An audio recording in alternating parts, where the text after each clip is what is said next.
তবে আমি যার কথা বলছি তিনি হচ্ছেন ভিপি নূর। ভাবা যায় যে এই লোকটা ইসরায়েলের টাকায় চলে।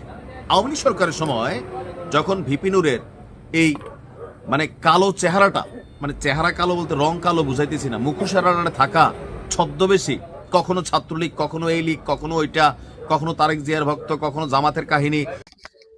আসসালামু আলাইকুম দর্শক, আবারও আলোচনায় আসলো ভিপি নূর এবং মেহেদী সাফাদির সঙ্গে যে বৈঠকটা হয়েছিল কয়েক বছর আগে ইসরায়েলের মোসাদের এজেন্টের সঙ্গে যে আলোচনা, সেটা আবারও সামনে চলে এসেছে।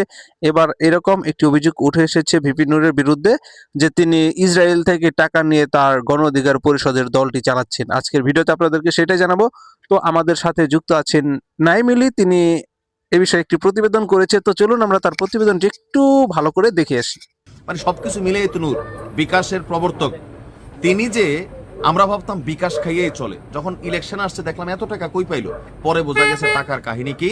তাও কে বলছে? নূরের খুব কাছের লোক, ওনারে আবার কে বলছে? ফিলিস্তিন, যে নূর ইসরায়েলের টাকা খায়।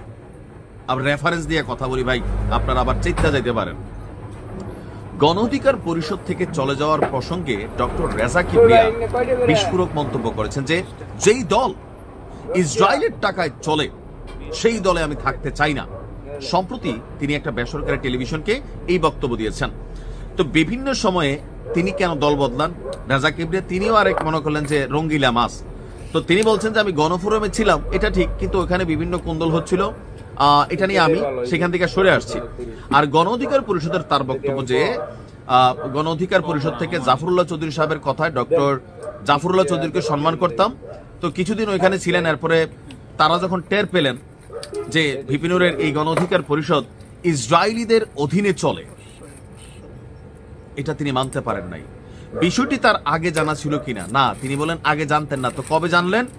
বললেন যে মিটিং এর তথ্য প্রকাশ হয়ে গেল মিডিয়াতে, তারপরে ফিলিস্তিনের রাষ্ট্রদূত বলল তার সঙ্গে 3টা জায়গায় ইসরায়েলি গোয়েন্দা সংস্থা মোসাদের মিটিং হয়েছে।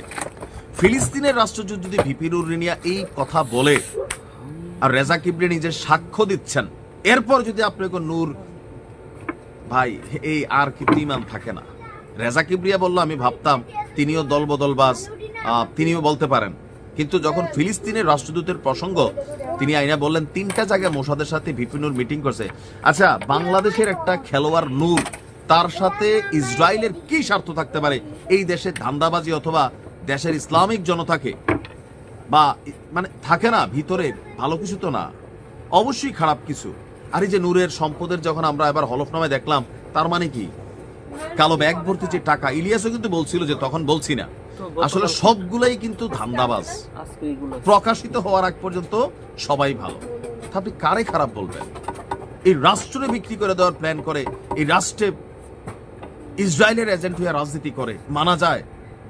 আমার মনে হয় এই নিউজ দেখার পরে বিএনপির উচিত তাৎক্ষণিকভাবে ভিপি নূরকে মনোনয়ন থেকে প্রত্যাহার করে নেওয়া। বিশ্বাস করেন ওই আসনে যারাই দেন, এমনি তো বিএনপি বিদ্রোহ করছে নূরের আসনে গলাচিপা 10 মিনাতে, যে এই উইরা এসে জুইরা বসা পাখি আমরা চাই না। আমাদের লোকাল নেতা আছে, তারে দেন। ভিপি নূর আপনি কি বলবেন? সারাদিন পুরো বাংলাদেশে গাইলেছেন আপনি, আজকে আপনি নিজে সেই গালির খাতায় উঠে গেছেন। টাকার লোভে আপনি ইসরায়েলের মোসাদের সাথে মিটিং করছেন। ভাই কি এমন কাজ আপনার?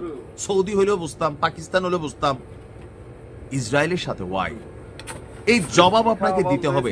এখন আপনি বলবেন কি একটা মহল রেজা কিবরিয়া আমার বিরুদ্ধে, এগুলোই তো বলবেন, আপনারা এগুলো খেলবেন, কিন্তু আমাদের যা বোঝার আমরা বুঝা নিচ্ছি। নতুন যারা রাজনীতিতে আসতেছে কার যে কি অবস্থা তলে তলে আল্লাহ ভালো জানে। আল্লাহ দেশটারে হেফাজত রাখুক। আসসালামু আলাইকুম।